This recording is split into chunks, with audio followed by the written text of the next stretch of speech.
पवन भाई सच साहेब। पवन भाई, हमने 2 साल पहले नाम दीक्षा ली थी कुलक्षेत्र से। पवन भाई, नाम दीक्षा लेने के बाद हमने 3 साढ़े 3 महीने भक्ति की लगे रहे, तो फिर छोड़ दी माला। फिर छोड़ दी हमने पवन भाई। पवन भाई, तड़प तो बहुत थी, जख्म तो हो चुके थे हृदय में परमात्मा के सत्संग सुनते, पर हृदय में समा नहीं रहे थे पवन भाई। फिर पवन भाई हमने नाम छोड़ दिया, 3.5 महीने भक्ति करके फिर छोड़ दी। तो हम पवन भाई, हम 4-5 महीने तक ऐसे ही बस सत्संग सुनते रहे। सत्संग सुनते थे, रोते थे।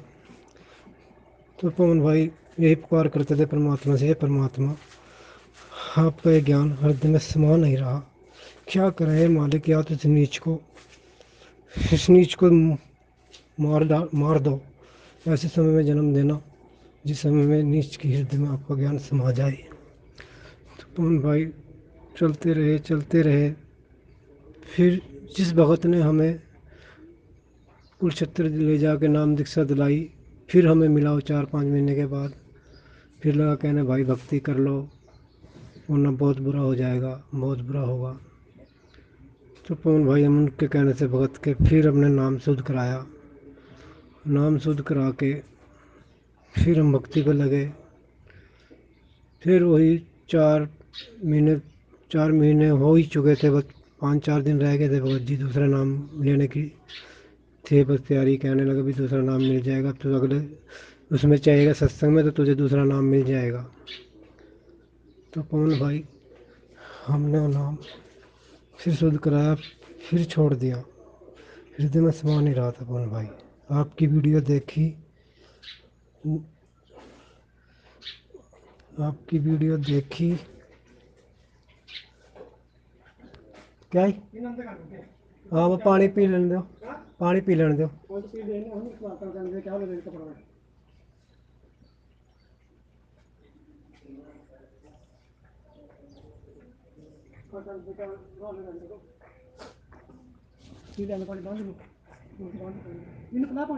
हाँ जी, पिला दिया।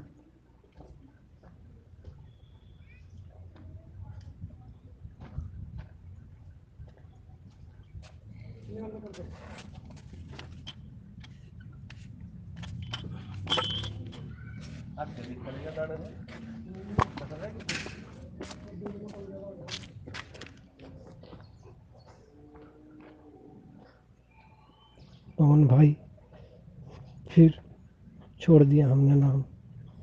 पवन भाई, फिर आपकी वीडियो देखी, आगे आपकी वीडियो देखी पवन भाई। फिर वो वीडियो देखी आपकी सकलम, जिसमें संकल्प दीक्षा के बारे में आपने बता रखा था सारा कुछ। उसी समय रात को देखी, अगले दिन सुबह ही अपना जोत बत्ती का जो भी सामान लाना था लेके आए। उसी प्रकार हमने शाम के टाइम भक्ति शुरू कर दी, अपना चिराग लगाया परमात्मा का, समाचना मांगी, इसी तरह जुड़ गए।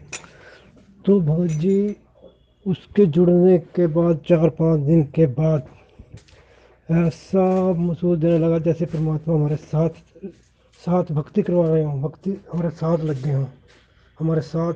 हमें परमात्मा ने दर्शन भी दिए। परमात्मा ने 5-4 दिन के बाद सेम दर्शन दिया परमात्मा ने। मुस्करा रहे हैं खड़े हुए, ओए होए। 2 साल तक तो हमें कोई दर्शन नहीं हुआ पवन भाई, बिल्कुल भी नहीं हुए। और जैसे ही आपने बताया वैसे ही हमने भक्ति शुरू की। आज ऐसा लगता है पता नहीं कितने वर्षों से हम भक्ति कर रहे हैं। ऐसा लगता है इतना इतना हृदय में ज्ञान समा गया, बस अब दिन रात रोते हैं पवन भाई, दिन रात परमात्मा के सत्संग जोत लगाते हैं तब भी आंखों में पानी आता है। पवन भाई, आपका बहुत एहसान हुआ है मुझ कुत्ते पर, मुझ नीच पर आपका बहुत एहसान हुआ पवन। आपको निमित्त बनाया है परमात्मा ने। आपका एक एक बोल जाके हृदय में बैठता है पवन भाई, हृदय में बैठता है। हाँ पवन भाई, आपको परमात्मा ने निमित्त बनाया है मेरे भाई। ऐसे ही है बस, इन नीचों को, हम कुत्तों की आत्मा को जगाए रखो।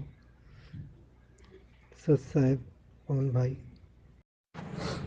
बंदी छोड़ सतगुरु रामपाल जी महाराज जी की जय हो। सतसाई भगत जी, बड़े भैया, बात वही है।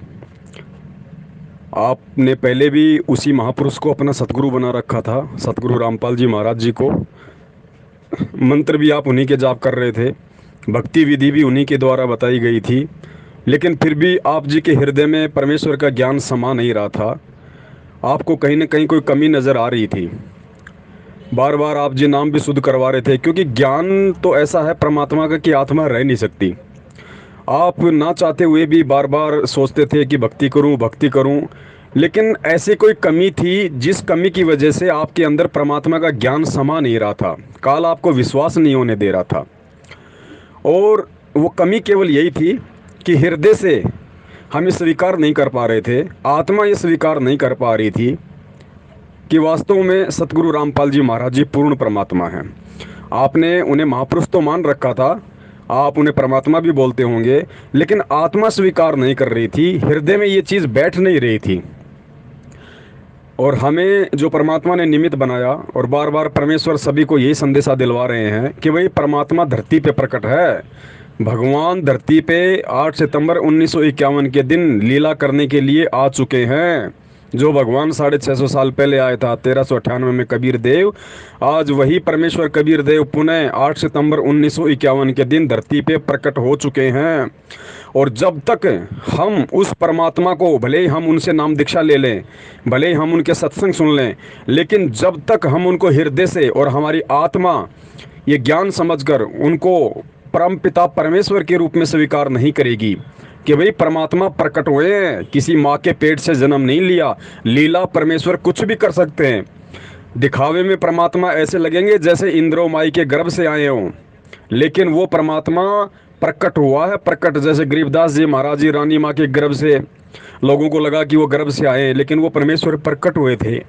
ठीक इसी प्रकार सतगुरु रामपाल जी महाराज जी जन्म लेकर नहीं बल्कि प्रकट हुए हैं, क्योंकि ये परमात्मा के गुणों में है, परमात्मा के लक्षणों में है।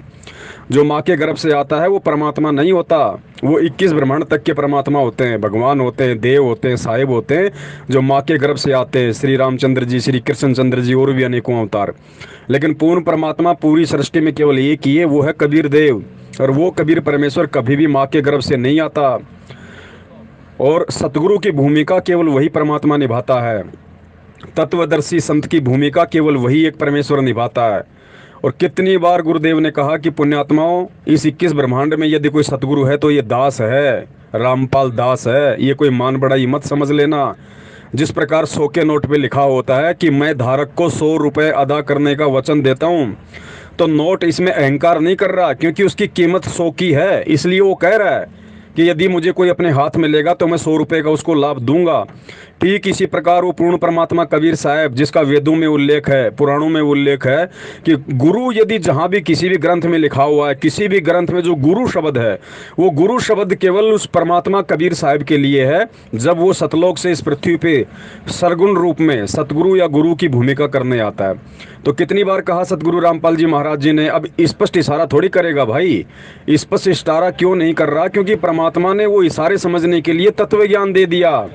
सामान्य ज्ञान नहीं है, ये तत्व ज्ञान है। इसलिए परमात्मा स्पष्ट रूप से नहीं कहेगा कि मैं ही कबीर हूँ, लेकिन कमी भी कुछ नहीं छोड़ी ये बताने में कि मैं ही कबीर हूँ। तो अब भगत जी, हम जैसे कुत्तों को जो परमात्मा ने निमित्त बनाया कि वही परमात्मा धरती पे हैं, परमात्मा धरती पे हैं, और परमात्मा का जन्मदिन मत मनाओ, परमात्मा का जन्मदिन मनाकर भूल मत करो, अपनी भक्ति का सत्यानाश मत करो, उस भगवान को दुखी मत करो। कुछ लोगों के समझ में आई, कुछ को नहीं आई, बाकी अब सबको धीरे धीरे आ रही है। तो हम कुत्तों को जो परमेश्वर ने निमित्त बनाया संदेशा दिलवाने के लिए, क्योंकि भगत जी कबीर साहब तो थे ही परमात्मा, है परमात्मा, रहेंगे परमात्मा, लेकिन दुनिया नहीं मान रही थी। तो स्वयं उस परमात्मा ने आके सतगुरु रामपाल जी महाराज जी के रूप में दुनिया को बताना पड़ा, संदेशा देना पड़ा कि परमात्मा धरती पे आ चुका है, परमात्मा धरती पे प्रकट है। तब आप और हम जैसे लोगों को थोड़ा बहुत ये हुआ है हाँ भाई कि परमात्मा है। ठीक इसी प्रकार अब सतगुरु रामपाल जी महाराज जी कौन हैं? सामान्य पुरुष हैं, महापुरुष हैं, भगवान हैं, सतगुरु हैं, इसकी जानकारी वो स्वयं दे तो कोई नहीं मानेगा। जैसे 650 साल पहले कबीर जी स्वयं कहते थे कि मैं परमात्मा हूँ, लेकिन धर्मदास जी को भी यकीन नहीं हो रहा था कि परमात्मा तुम्हारी दिखे दे और तुम कहो मैं विदे, कि परमात्मा मुझे तो मेरे जैसा हड़मास का शरीर दिखाई दे रहा है और आप कहते हो कि मैं विदे हूँ, मेरे देह नहीं है। तो परमात्मा ने कहा था कि तुम्हारी जैसी हाड़ मांस की देह नहीं है, दिख अवश्य रही है लेकिन मेरी विलक्षण देह है। तो भगत जी आज सतगुरु रामपाल जी महाराज जी स्वयं कहें कि मैं कबीर हूँ, मैं भगवान हूँ, तो कोई नहीं माने। वो तो कह भी रहे कि तत्वदर्शी संत की भूमिका केवल परमात्मा कबीर देव ही निभाता है, सतगुरु की भूमिका केवल परमात्मा कबीर देव ही निभाता है। और सबको पता है कि हम सतगुरु देव जी को सतगुरु कहते हैं, तत्वदर्शी संत कहते हैं, फिर भी हृदय से कोई भी व्यक्ति ये स्वीकार नहीं कर पा रहा था कि भाई वास्तव में तत्वदर्शी संत की भूमिका में स्वयं कबीर परमात्मा सतगुरु रामपाल जी महाराज जी के रूप में हैं। आप अच्छी आत्मा, आप उस परमात्मा की पुण्य आत्मा, और हम जैसे कुत्तों को परमात्मा ने निमित्त बनाया, तो आप लोगों के हृदय में ये बात समा गई। क्योंकि परमात्मा कहते हैं एक चोट सिधारिया जिन्हें गुरु मिलन दी आस। भाई जिसको परमात्मा चाहिए उसको तो एक चोट बतेरी, वो तो किसी एक पॉइंट से समझ जाएगा। और फिर सतगुरुदेव जी ने कहा कि भाई घाम का और ज्ञान का तो चमका सा होता है। घाम यानी धूप और ज्ञान यानी ये तत्व ज्ञान, परमात्मा कहते हैं इसका तो चमका सा होता है। अगर एक पॉइंट पे कोई समझ गया, झटके से कोई समझ गया तो समझ गया, अगर झटके से नहीं समझा फिर उसको पूरा जीवन लग जाएगा, उसकी आत्मा स्वीकार नहीं कर पाएगी। तो आप अपने किसी पिछले जन्म की अच्छी भक्ति युक्त संस्कारी आत्मा है, परमेश्वर ने जो झटका आपको दिया वो झटका आपको समझ में आ गया, और भगत जी आज आपके हृदय में वो बात समा गई और आपको विश्वास हो गया, और आप जी को ये विश्वास हो गया अपने दिल से, अपने हृदय से कि वास्तव में धरती पे भगवान है, सतगुरु रामपाल जी महाराज जी के रूप में है। बस भगत जी यही विश्वास आपका काम कर गया। वही भक्ति करते करते उसी गुरु से नाम दीक्षा लेने के बाद भी जो आपकी आत्मा, आपका हृदय पिछले समय से स्वीकार नहीं कर पा रहा था इस भक्ति को, कहीं न कहीं मन में कोई दोष आ जाता होगा, कहीं न कहीं कोई खालीपन सा रह रहा था मन में, आप विश्वास नहीं कर पा रहे थे, वो विश्वास अब आपको हो गया। आपकी आत्मा ने स्वीकार कर लिया, आपके दिल ने स्वीकार कर लिया कि धरती पे भगवान है। भगत जी उसी विश्वास के चलते परमेश्वर आज पुनः आपके साथ हो गया। क्योंकि परमात्मा कहते हैं कहे कबीर सुनो भाई साधो मैं तो हूँ विश्वास में। भगत जी अगर विश्वास नहीं है और चाहे आप सारे नाम ले लो, 24 घंटे भगवान के चरणों में रहो, भगत जी 1% भी परमात्मा का लाभ नहीं मिलेगा। क्योंकि गुरुजी ने सत्संगों में स्पष्ट बोला हुआ है कि जिस दिन आप परमात्मा को परमात्मा नहीं मानोगे, अर्थात जब तक आप अपने गुरु को परमात्मा नहीं मानोगे तब तक तो भक्ति शुरू भी नहीं होती है। आज आपने मान लिया और हृदय से मान लिया, मालिक अंतर्यामी है, उसको अच्छे से पता है कि ये ऊपर से कह रहा है या हृदय से कह रहा है। आपने हृदय से मान लिया तो भगत जी उसी समय परमात्मा आपके हृदय में बैठ गया। क्योंकि परमात्मा कहते हैं गुरु भगता मम आत्म सोई और वाक्य हृदय रहूं समाई। गुरु भगता यानी जो गुरु का भगत होगा, जो गुरु को ही सब कुछ मानेगा, कबीर परमात्मा कहते हैं वो मेरी असली आत्मा है और मैं उसके हृदय में बैठा रहता हूँ।